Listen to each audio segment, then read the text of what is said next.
la sonde Cassini s'approche de Saturne et de ses 56 lunes. Fait incroyable, elle y détecte des conditions susceptibles d'abriter la vie.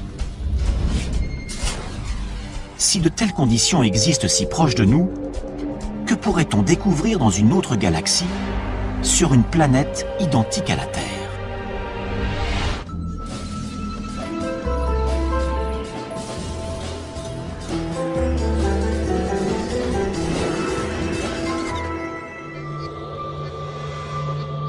Depuis des millénaires, l'homme scrute les cieux en se demandant s'il est seul dans l'univers.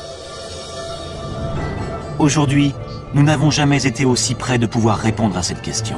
Certains scientifiques sont même convaincus que nous pourrions voir nos premiers cousins extraterrestres dans un avenir très proche. J'espère que ce sera dans les 10 ans à venir, mais de préférence la semaine prochaine. Le plus tôt sera le mieux. En prime, on pourrait s'apercevoir que ces extraterrestres n'habitent pas de lointaines planètes dans des galaxies inconnues, mais juste à notre porte, au cœur de notre propre système solaire.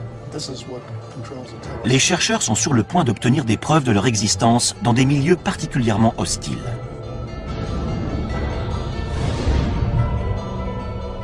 Notre voyage dans l'espace va nous conduire en 7 endroits de notre système solaire, afin de découvrir où pourraient se trouver ces créatures et à quoi elles pourraient ressembler.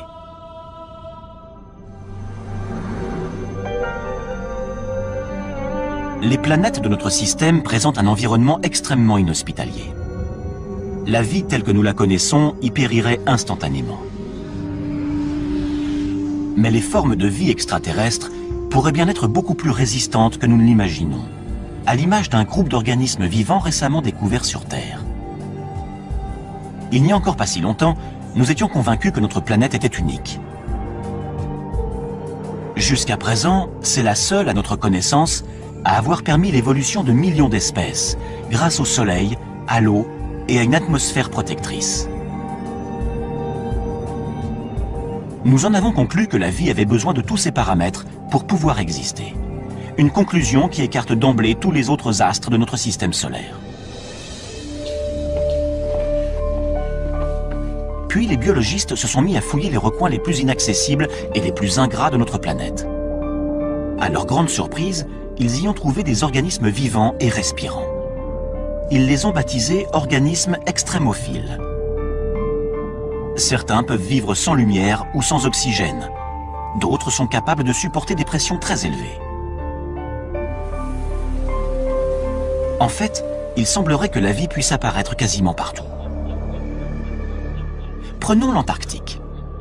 Après avoir étudié ces étendues désolées pendant des années, les chercheurs avaient perdu tout espoir d'y trouver la moindre trace de vie. Or, en 1999, des scientifiques ont extrait une roche située à 2 mètres sous la glace. Et lorsqu'ils l'ont cassée, ils ont découvert qu'elle grouillait de minuscules créatures. Par moins 56 degrés et à 2 mètres sous la glace, la vie a réussi à s'installer. Les biologistes découvrent de plus en plus de formes de vie. Évidemment, il ne s'agit pas de kangourous, mais d'organismes primaires vivant dans des milieux très froids ou très chauds, ou soumis à des pressions ou à des taux de radiation énormes. La vie est parvenue à coloniser des endroits beaucoup plus diversifiés qu'on ne le pensait au sein même de notre planète. Si la vie est capable de s'imposer dans des conditions particulièrement difficiles sur Terre, pourquoi pas ailleurs dans le système solaire?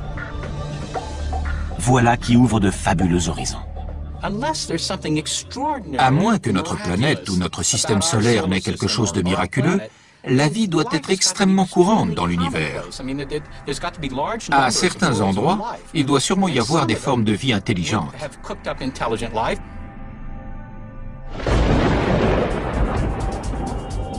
À l'origine, nous étions tous des créatures extrémophiles. La Terre était alors une planète aussi inhospitalière que les autres. Durant le premier milliard d'années de son existence, elle a été impitoyablement bombardée par des débris cosmiques.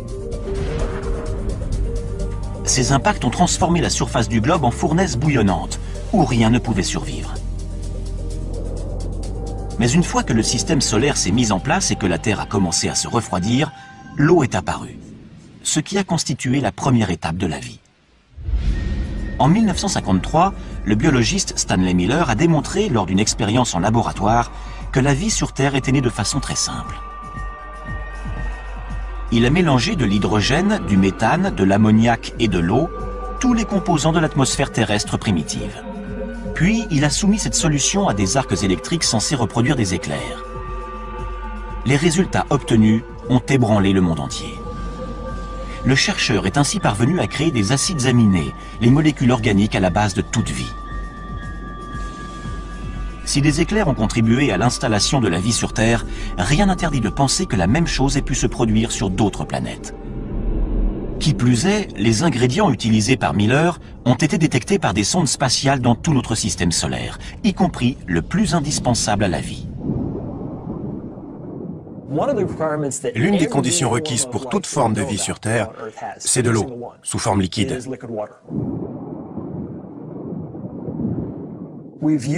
C'est la présence d'eau qui a guidé notre quête de milieu habitable. Notre voyage va nous conduire sur 7 astres célestes, dont certains contiennent potentiellement de l'eau et donc des créatures extraterrestres. Si la vie y a débuté comme sur Terre, qui sait à quoi ces créatures pourraient ressembler aujourd'hui? Commençons par la planète la plus emblématique, située non loin de la nôtre, Mars.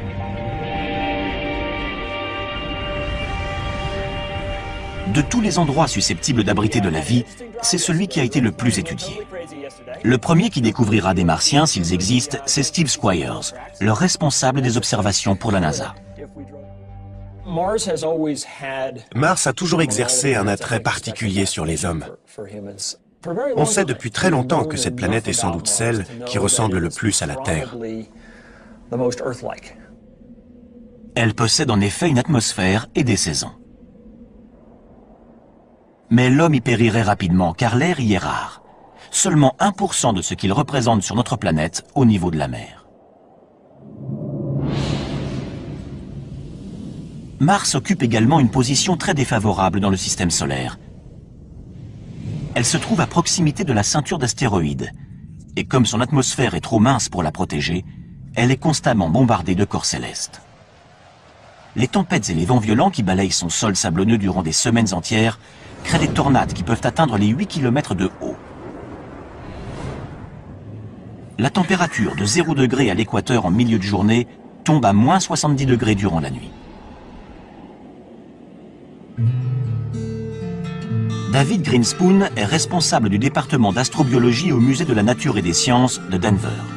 Pour lui, Mars est victime de sa petite taille. Quand je prends un café en hiver, je sais qu'un petit expresso va refroidir plus rapidement qu'un grand café. Plus un objet est gros, plus il va rester chaud longtemps, car son cœur est davantage protégé du froid. Pour les planètes, c'est la même chose. Une petite planète refroidira plus tôt dans son histoire qu'une grosse planète comme la Terre, qui va rester chaude durant des milliards d'années. Et ça va favoriser la vie. En dépit de ses désavantages, Mars a toujours fasciné les scientifiques, car sa surface semblait porter des traces de vie. Ses paysages montagneux, ses volcans et ses profonds ravins ne sont pas sans évoquer ceux de la Terre. Pour les premiers astronomes, ces caractéristiques indiquaient la présence d'océans et de rivières, et même de systèmes de canaux censés avoir été construits par des êtres vivants.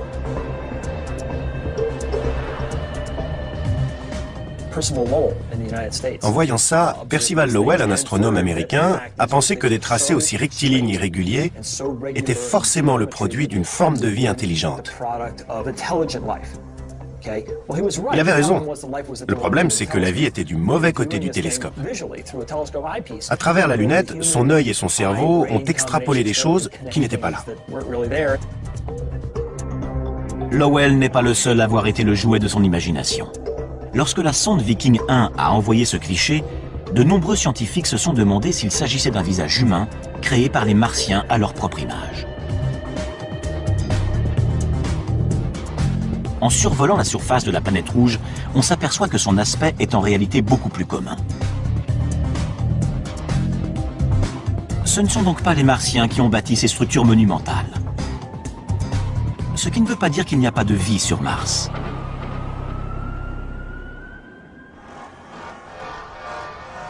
Jusqu'à il y a peu, nous ne savions pas où chercher les extraterrestres dans notre système solaire.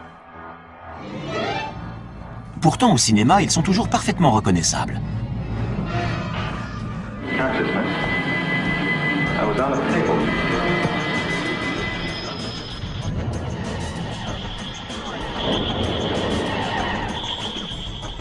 En général, ils sont très proches de nous autres terriens. Hostiles ou adorables, nous les imaginons comme des versions mutantes de nous-mêmes.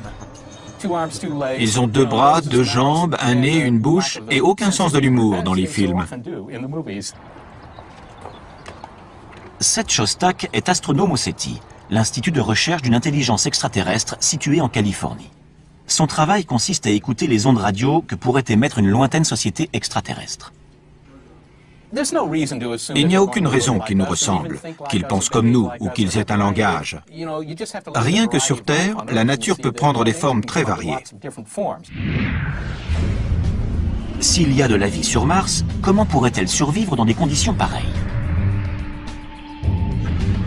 Depuis les années 60, les scientifiques ont envoyé des dizaines de sondes sur la planète rouge.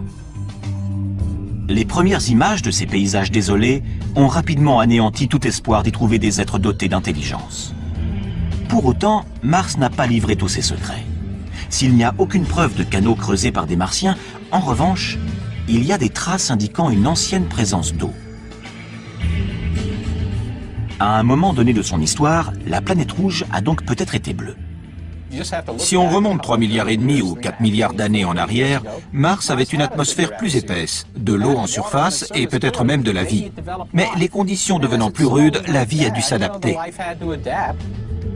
Ainsi, la vie aurait pu réussir à s'adapter sans disparaître. Car il existe peut-être encore de l'eau, sous forme liquide, dans le sous-sol. On a découvert ce qui ressemble à des rigoles sur des flancs de cratères. Et il y a des signes qui prouvent que ces rigoles se sont formées très récemment, il y a quelques années.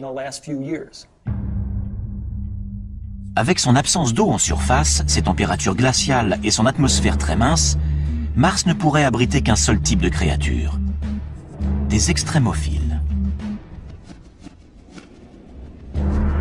Aucun autre organisme ne parviendrait à se développer dans des conditions aussi difficiles. Pour savoir s'il en existe sur Mars, nous mettons le cap sur Valles Marineris, un immense système de canyons, 20 fois plus vaste que le Grand Canyon en certains endroits et d'une profondeur presque équivalente à la taille de l'Everest.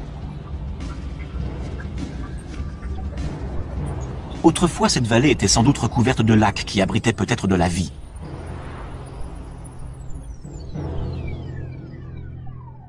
L'eau s'étant évaporée, les organismes vivants auraient pu évoluer pour s'adapter à leurs nouvelles conditions de vie.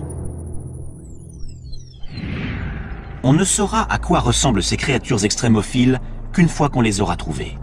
Mais elles pourraient être semblables à celles qui existent dans les endroits les plus inhospitaliers de notre planète.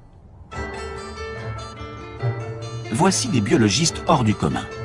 Il s'agit d'astrobiologistes qui traquent les espèces terrestres qu'on serait susceptible de retrouver dans l'espace. Rocco Mancinelli est l'un d'eux, et il recherche des organismes extrémophiles martiens. Si certains se sont enterrés, comme c'est vraisemblablement le cas, que s'est-il passé? Ils ont trouvé des poches d'eau salée. Et qui peut vivre dans de l'eau salée? Des organismes halophiles.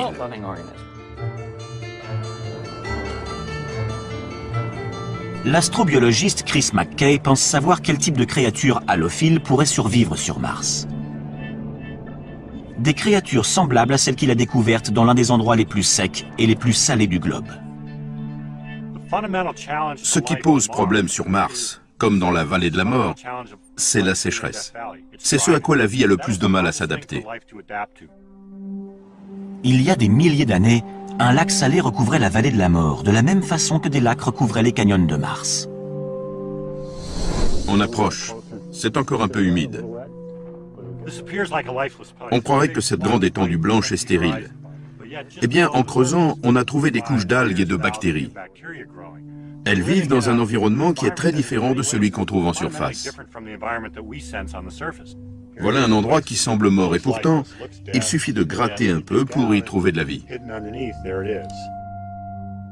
Cette couche d'algues vertes subsiste grâce à l'eau et à la lumière qui filtre à travers la croûte de sel. À son tour, cette algue nourrit les micro-organismes halophiles. Des structures désertiques de ce type, d'anciens lacs salés et asséchés, on va aussi en trouver sur Mars. Les déserts de sel ne sont pas les seuls endroits qui pourraient abriter des formes de vie martienne. La planète compte également de gigantesques volcans, dont certains 5 à 6 fois plus grands que ceux qu'on trouve sur Terre.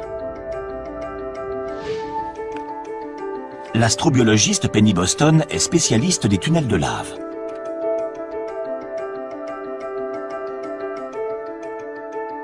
Il n'y a pas si longtemps, on pensait que ces grottes étaient totalement stériles car le soleil n'y pénètre jamais, empêchant toute photosynthèse.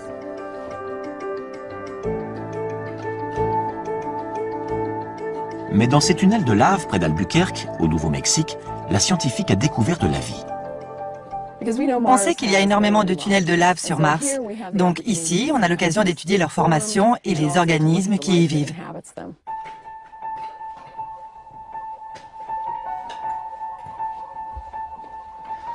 Les créatures extrémophiles qu'elle a découvertes se nourrissent de minéraux présents sur les parois de la grotte.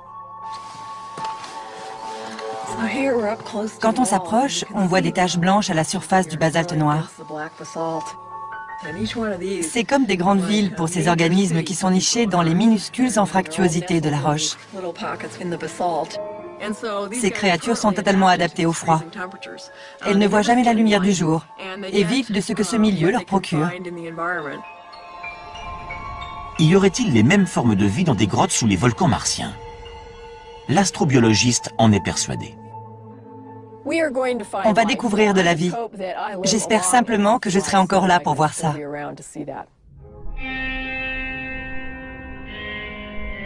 Nous avons peut-être déjà côtoyé des Martiens sans le savoir. Non pas en nous rendant sur leur planète, mais en les recevant sur la nôtre. Il y a 16 millions d'années, un astéroïde s'est écrasé sur Mars et a propulsé une roche de 2 kilos dans l'espace. Cette roche s'est dirigée vers la Terre et a atterri en Antarctique. 2 scientifiques de la NASA, David McKay et Everett Gibson, ont eu la surprise de découvrir des fossiles à l'intérieur. L'eau a creusé de minuscules tunnels dans la roche. Et dans ces tunnels, les 2 chercheurs ont trouvé ce qu'ils pensent être des traces de vie bactérienne. Ce sont des microbes morts, fossilisés. À certains endroits, on ne voit plus leur forme, simplement l'empreinte qu'ils ont laissée. Des êtres vivants venus de Mars? Peut-être. Notre équipe est convaincue qu'il s'agit d'organismes vivants fossilisés. On ne l'a pas encore établi avec certitude, donc beaucoup de gens sont encore sceptiques, mais on continue à rassembler des preuves. Les résultats sont concluants. Notre but est de démontrer qu'il s'agit bien de fossiles d'êtres vivants. Et les recherches ne font que commencer. En mai 2008, la NASA a envoyé sur Mars une sonde baptisée Phoenix. Elle a recueilli des fragments de glace et transmis des milliers de clichés avant de cesser de fonctionner en novembre 2008. La NASA projette maintenant d'envoyer des scientifiques sur Mars. S'ils ne rencontrent pas les petits hommes verts de nos fantasmes, en revanche, ils pourraient bien rencontrer de la vie. Mais sous quelle forme? Sans doute des créatures souterraines capables de survivre avec très peu d'eau.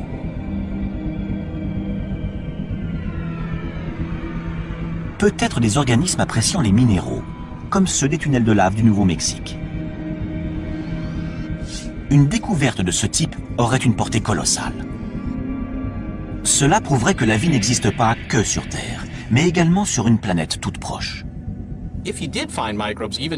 S'il s'agit bien de microbes, même morts depuis des milliards d'années, ça nous apprendra quelque chose de très intéressant, à savoir que la vie s'est développée sur une autre planète.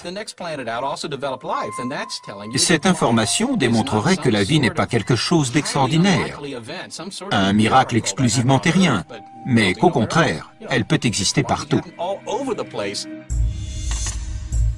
Mars n'est que la première étape de notre voyage.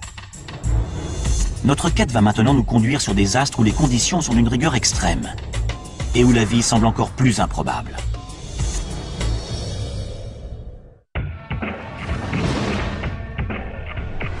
Nous mettons le cap sur la ceinture d'astéroïdes située entre Mars et Jupiter.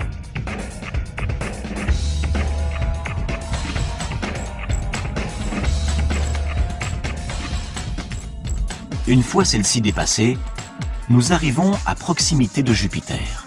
C'est la plus grande planète de notre système solaire, mais elle est particulièrement hostile à la vie en raison de ses gaz toxiques et de sa pesanteur très importante. Il fait très froid sur Jupiter et son atmosphère très épaisse, de plusieurs dizaines de milliers de kilomètres, est composée de méthane et d'ammoniac, qui entrent notamment dans la composition des détergents. Mais Jupiter a plus de 60 lunes. De prime abord, ces lunes semblent peu à même d'accueillir de la vie. Leur atmosphère est mince et leur température glaciale.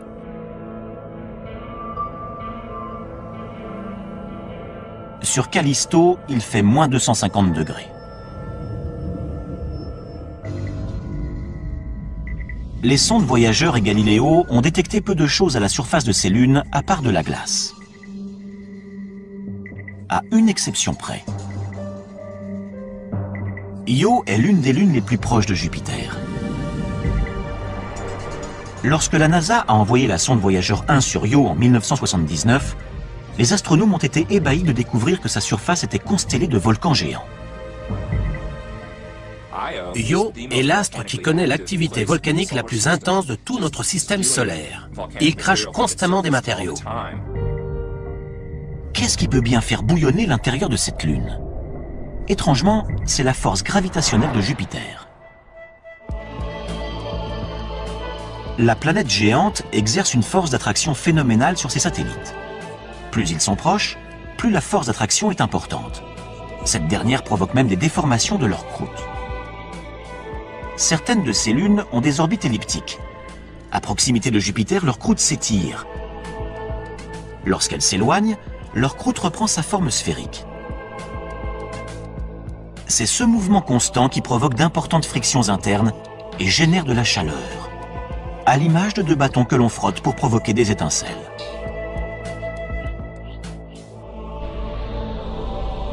L'attraction de Jupiter réchauffe ainsi Io de l'intérieur. Mais ses fumées volcaniques et son absence d'eau la rendent peu apte à abriter de la vie.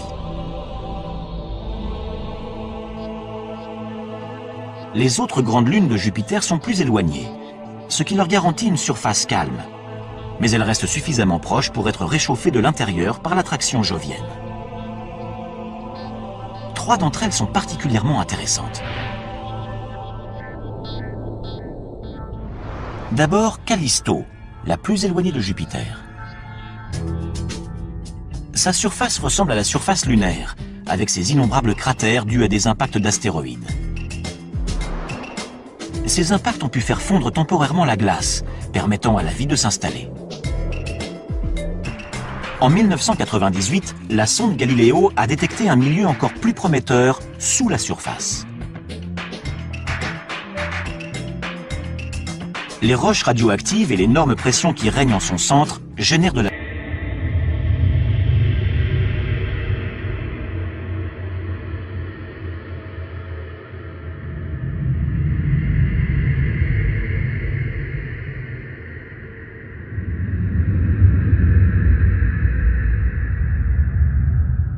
chaleur. Cette dernière a pu faire fondre la glace de l'intérieur, créant ainsi un océan souterrain. Et qui dit océan souterrain, dit peut-être vie souterraine. Ensuite, en nous rapprochant de Jupiter, nous découvrons sa plus grande lune, Ganymède, dont la surface est elle aussi très accidentée. Son relief fait penser à celui d'un pneu. Ces points brillants sont des cratères pouvant mesurer jusqu'à 5 km de diamètre et probablement recouverts de glace. Ces photos nous donnent un bon aperçu de l'endroit où la vie pourrait se cacher. On y voit des glaciers en mouvement.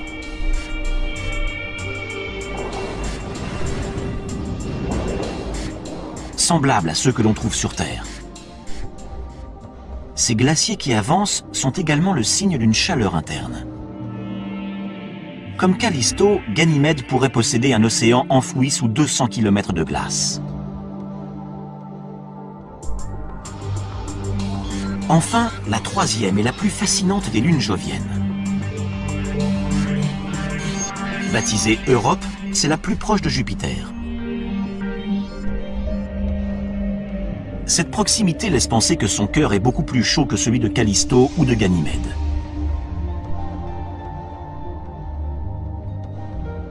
Cependant, sa surface est totalement gelée. Mais entre les deux, il pourrait y avoir une zone tempérée propice à la vie. De gigantesques fissures balafrent sa surface, signe que son épaisse couche de glace est en perpétuel mouvement. Sur Terre, on voit des fissures identiques au niveau de la banquise qui recouvre l'océan Arctique. La couche de glace qui recouvre Europe pourrait ainsi dissimuler le plus vaste océan de tout le système solaire. Un océan 2 fois plus grand que la Terre. Notre planète ne serait donc pas la seule à posséder de l'eau sous forme liquide. Et cette eau pourrait être porteuse de vie.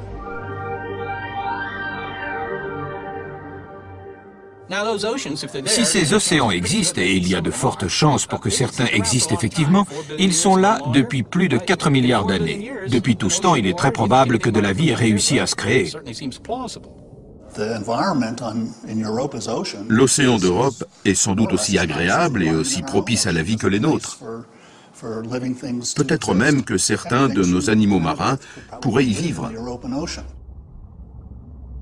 Mais l'eau doit y être très froide, voire pleine de glace fondue.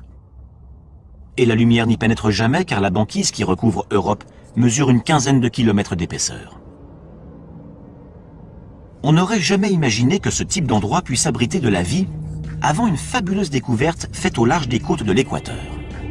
À des kilomètres de profondeur dans le Pacifique, des biologistes ont découvert des myriades de vers tubicoles, de crabes et même de calmars. Ces animaux prospèrent en dépit d'une obscurité totale, d'un froid intense et d'une pression colossale.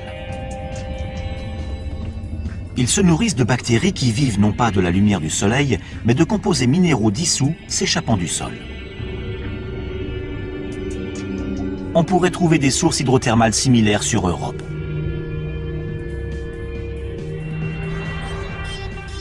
Afin de le vérifier, les scientifiques de la NASA aimeraient envoyer un robot sur place.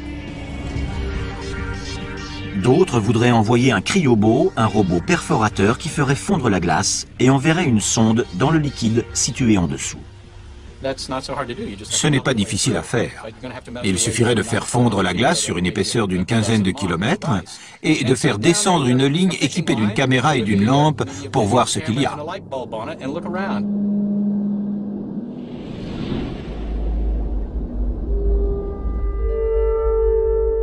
On ne peut pas exclure la possibilité que des formes de vie évoluées s'y soient développées. Peut-être même aussi évoluées que celles qu'on trouve chez nous. Mais il est plus probable qu'on n'y découvrirait que des microbes. De quoi révolutionner cependant notre approche de la naissance et de l'évolution de la vie. Serait-elle également susceptible d'éclore dans des endroits totalement glacials ou au sein de lacs formés non pas d'eau mais de substances chimiques toxiques?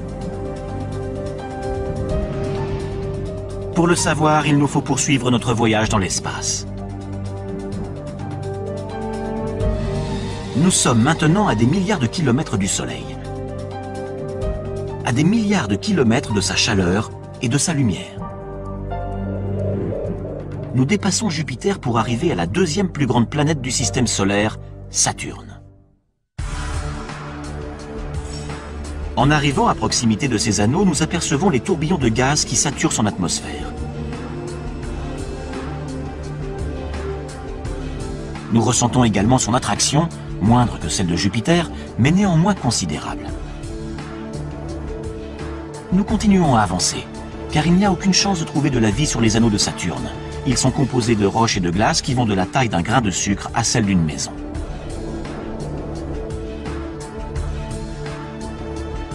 Mais Saturne possède plusieurs lunes.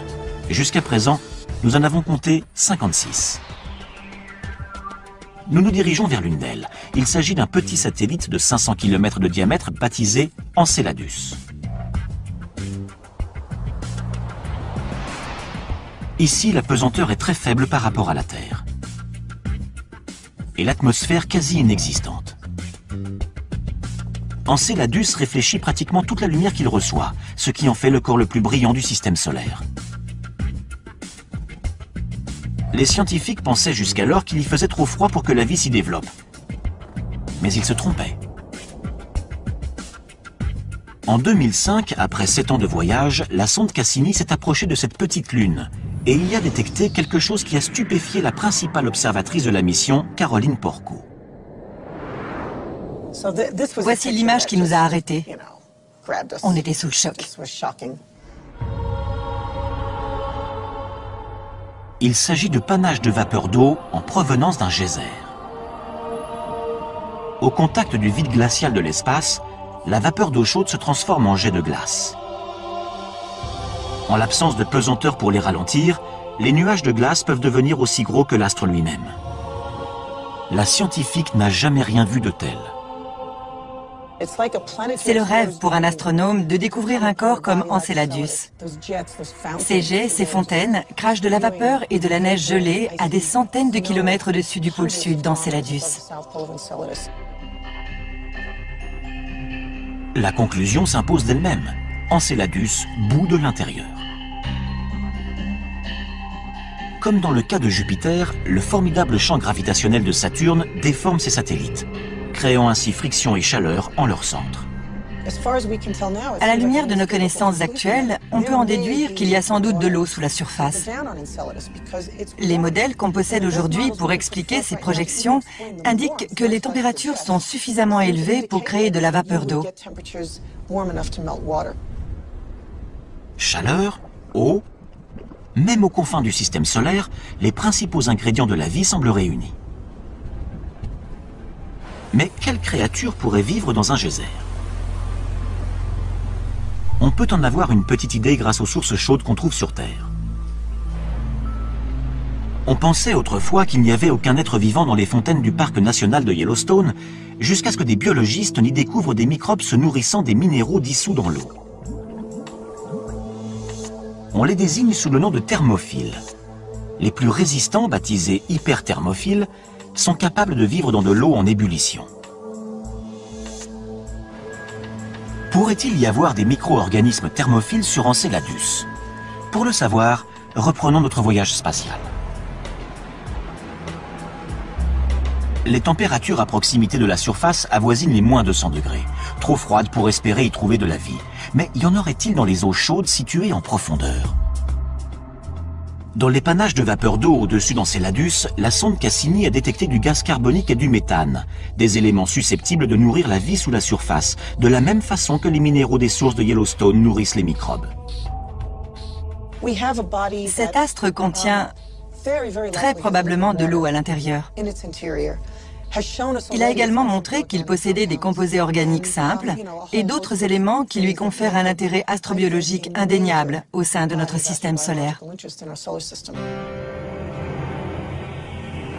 Et les bonnes surprises ne s'arrêtent pas là. Les astronomes ont également découvert des signes prometteurs sur Titan, une autre lune de Saturne. Mais c'est sans doute la moins à même d'abriter de la vie. Titan ne bénéficie que d'un faible ensoleillement, à peine l'équivalent du centième de ce que reçoit la Terre. On y a détecté de la glace, mais pas d'eau sous forme liquide. Et avec des températures de moins 200 degrés, cette glace est dure comme de la pierre. Dans ces conditions, qu'est-ce qui pourrait faire de cet astre un lieu propice à la vie extraterrestre? Par bien des aspects, Titan ressemble à la Terre, mais pas à celle que nous connaissons aujourd'hui. Titan s'est avéré être l'astre inespéré du système saturnien. On soupçonnait depuis longtemps que sa surface présentait un environnement intéressant. En fait, cet environnement est similaire à celui qu'on trouvait sur Terre avant l'apparition de la vie.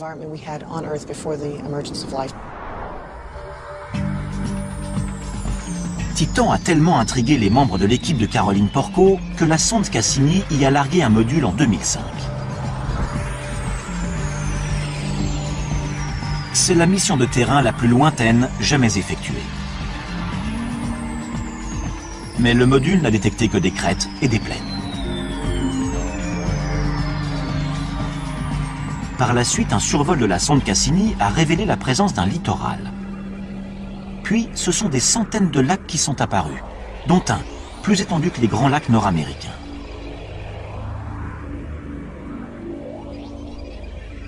C'est la première fois qu'on découvre du liquide à la surface d'un corps céleste autre que la Terre. Ça ressemble au Minnesota, sauf que ces lacs ne sont pas composés d'eau, mais de gaz naturel liquide. Ceci n'est pas de la neige, mais des gouttes de méthane. Il y a également des vents qui peuvent être très violents, ainsi que des ouragans de méthane. Le méthane se comporte de la même façon que l'eau. Il tombe sous forme de pluie, il s'évapore, il coule en rivière. C'est la même chose sur Terre, sauf que sur Titan, c'est du méthane. Les paysages de Titan ressemblent à ça. Imaginez un ciel orange à cause des particules organiques. Imaginez que tout ce blanc, c'est de la glace très dure en raison du froid qui règne sur Titan, et que cette eau, c'est du méthane liquide. Des conditions similaires existaient sur notre planète il y a 4 milliards d'années. C'est pourquoi les scientifiques pensent que Titan pourrait abriter de la vie. Les réactions chimiques se produisent même à très basse température. Ça prend beaucoup plus de temps, mais Titan a eu 4 milliards d'années pour arriver à créer quelque chose. Ce quelque chose a dû se créer sans eau sous forme liquide, ce qui ne s'est encore jamais vu. Mais les scientifiques n'excluent pas cette hypothèse pour autant. Le méthane, si abondant sur Titan, a pu se substituer à l'eau. Utilisé comme combustible sur Terre, il a longtemps été considéré comme mortel pour toute forme de vie. Jusqu'à ce qu'en 1997, des chercheurs n'examinent des dépôts d'hydrate de méthane dans les eaux du golfe du Mexique. Ils ont été stupéfaits d'y découvrir des colonies de vers de 2,5 cm de long, semblables à des mille-pattes. Ils pensent que ces vers se nourrissent de bactéries mangeuses de méthane. En général, les choses qu'on pense être mortelles sont potentiellement porteuses de vie. Souvent, l'évolution parvient à trouver des solutions pour utiliser cette énergie plutôt que d'être détruite par elle. Mais il reste un obstacle majeur à la vie à la surface de Titan. La faiblesse de son champ magnétique. Les êtres vivants seraient alors exposés aux radiations cosmiques. Mais ceci ne serait pas un problème pour des organismes extrémophiles, identiques à ceux que des biologistes ont découverts vivants autour du réacteur contaminé de Tchernobyl. Certains baignaient même dans des rejets radioactifs toxiques et se nourrissaient de molécules en décomposition.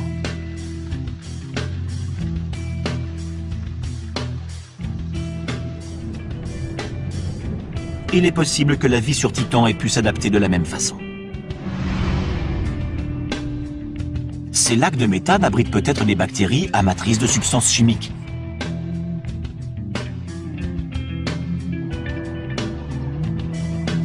Dans ces couches de glace, on pourrait également découvrir des microbes résistants aux radiations, similaires à ceux de Tchernobyl.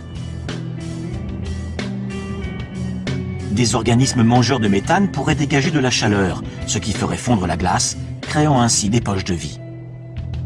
Quoi qu'il en soit, la vie sur Titan serait le résultat d'un curieux mélange. Il nous reste maintenant à faire un petit détour par la plus étrange des planètes susceptibles d'abriter de la vie. Et cette dernière est presque à notre porte. Notre voyage touche à sa fin.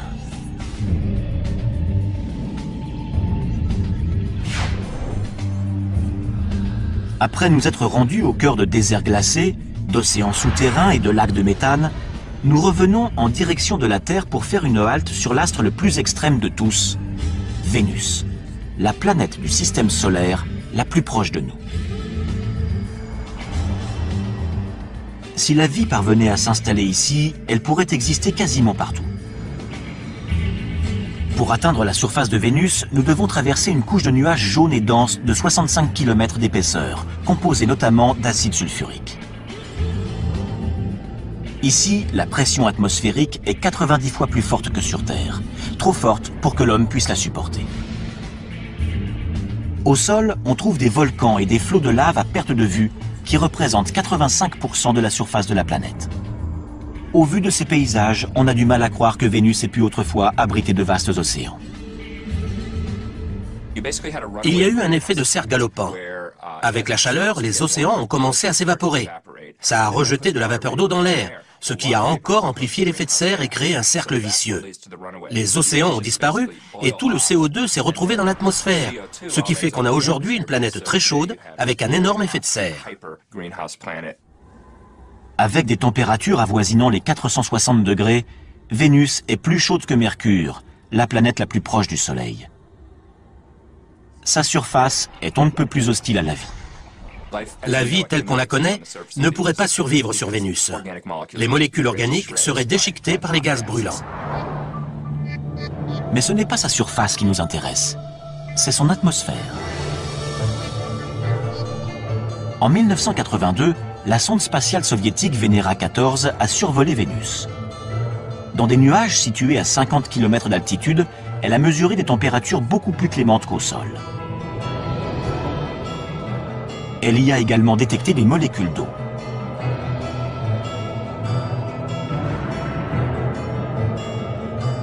Jusqu'à présent, toute l'eau que nous avons découverte au-delà de la Terre était sous forme solide.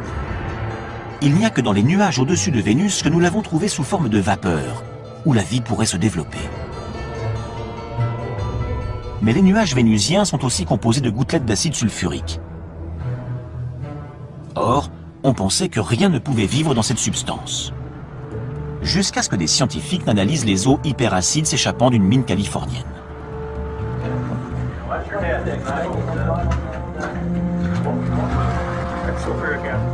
Dans de l'acide sulfurique suffisamment corrosif pour attaquer des métaux, des vêtements ou de la chair humaine, ils ont découvert des organismes extrémophiles. Ces créatures acidophiles se nourrissent de composés sulfurés comme le sulfure de fer. Ils dévorent le fer et rejettent l'acide sulfurique. Des êtres extrémophiles de ce type flotteraient-ils au-dessus de Vénus? L'astrobiologiste David Grinspoon pense que c'est envisageable. Dans les nuages de Vénus, il y a peut-être des organismes acidophiles.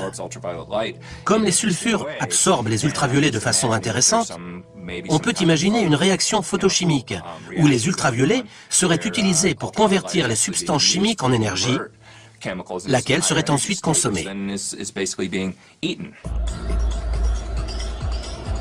À quoi pourraient bien ressembler ces organismes extraterrestres s'ils existent? Il faudrait qu'ils supportent une chaleur et une pression atmosphérique énormes. Ils devraient aussi s'accommoder de concentrations acides phénoménales.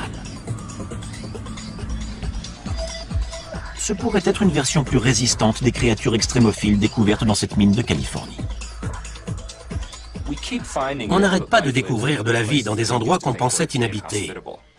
Donc, quand on entend « c'est impossible qu'il y ait de la vie dans les nuages vénusiens », il faut être très méfiant parce que ça traduit simplement notre ignorance ou notre manque d'inventivité. Or, la nature est beaucoup plus inventive que nous et semble toujours trouver des solutions à ces problèmes. Fort de tout ce que nous avons découvert, nous revenons vers notre planète bleue, tempérée et luxuriante.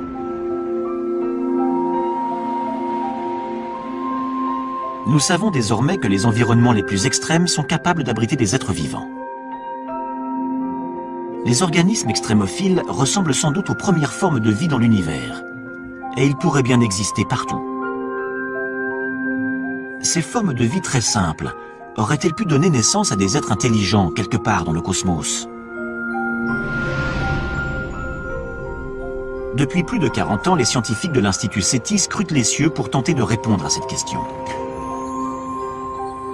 Et l'astronome Seth Shostak est persuadé qu'il saura identifier les manifestations d'une vie extraterrestre. On a plusieurs projets destinés à localiser d'éventuels signaux et le plus important, c'est un projet de recherche radio. Pour ça, on utilise de grandes antennes pointées en direction des systèmes stellaires proches qui seraient susceptibles de comporter des planètes semblables à la Terre. On espère recevoir un signal nous démontrant que quelqu'un là-bas a été assez intelligent pour construire un émetteur radio. Une façon de continuer à mener l'enquête sans quitter la Terre.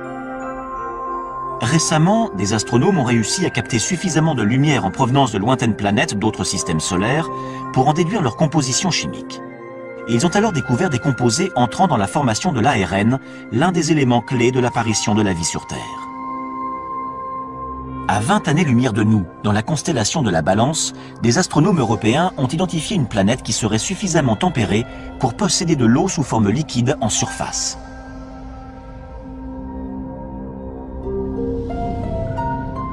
Dans les années 70, 4 sondes ont été envoyées dans l'espace. 2 d'entre elles transportent notamment une carte de notre système solaire, ainsi que la représentation d'un homme et d'une femme. Les 2 autres contiennent un échantillon d'uranium, dont la vitesse de désintégration permettra leur datation, ainsi que divers enregistrements dont une composition de Bach.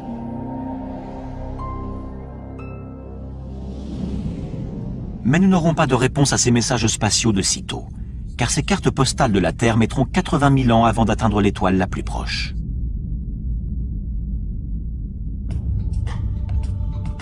Notre quête de vie extraterrestre ne fait donc que commencer. Il y a des milliards de planètes à explorer, et chacune d'elles est potentiellement porteuse de vie, voire de formes de vie intelligentes. Il serait grotesque de penser que nous sommes les seuls dans l'univers. Ça ne tient pas la route. Le fait de savoir si nous sommes ou non les seuls êtres vivants est crucial pour l'humanité tout entière. C'est une question qu'on doit se poser. Quelque part dans une galaxie connue ou inconnue, quelque chose ou quelqu'un regarde peut-être en direction de la Voie lactée en se demandant « Est-ce qu'il y a de la vie là-bas »